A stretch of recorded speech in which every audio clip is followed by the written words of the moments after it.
morning viewers, meet again with me, Rizka Dwi Putri in the Seputar Berita program on Saturday, February 28 to share the latest and most truth news which we have summarized in Seputar Berita this morning. At least 876 people died in Nepal's massive earthquake and the authorities say many are still trapped under the rubble.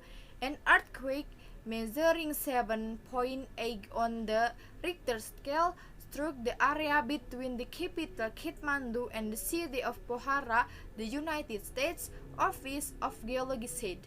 Earthquake tremors were also felt in the surrounding area and fatalities were reported in India, Bangladesh, Tibet and the mountainous region of Mount Everest. The number of victims who hit more than 1,700 and rescue works and residents continue to search for victims trapped under the rubble.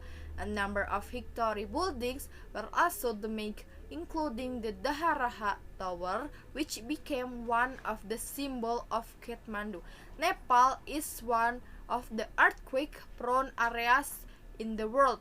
This is because, said Indonesia geologist and geophysicist Wahyu Suprihantoro, the country is located at the confluence of two tectonic plates, namely the Indian plate and the Eurasian plate. The Indian plate, he said, continues to be pushed into the Eurasian plate, meanwhile the Eurasian plate is rising.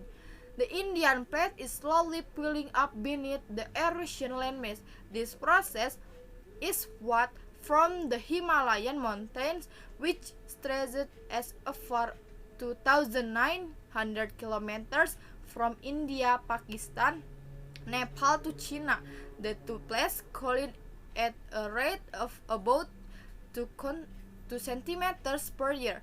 Each impact, said Wahyu, contains a large earthquake energy and has a high level of elasticity, like a spring.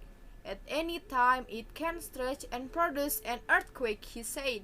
History shows 7.8 on the Richter scale occurred cannot realize everything that was built in the meeting of two plates.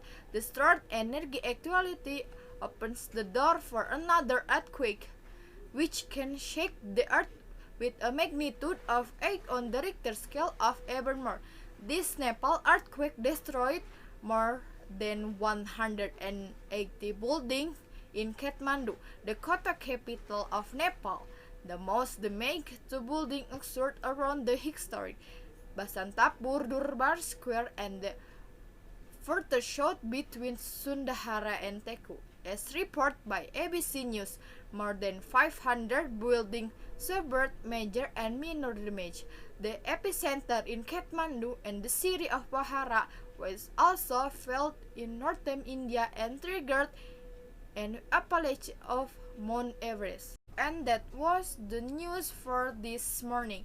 Follow the next update in Seputar Berita 1 hour ahead. I am Rizka Dwi Putri. Good morning and see you.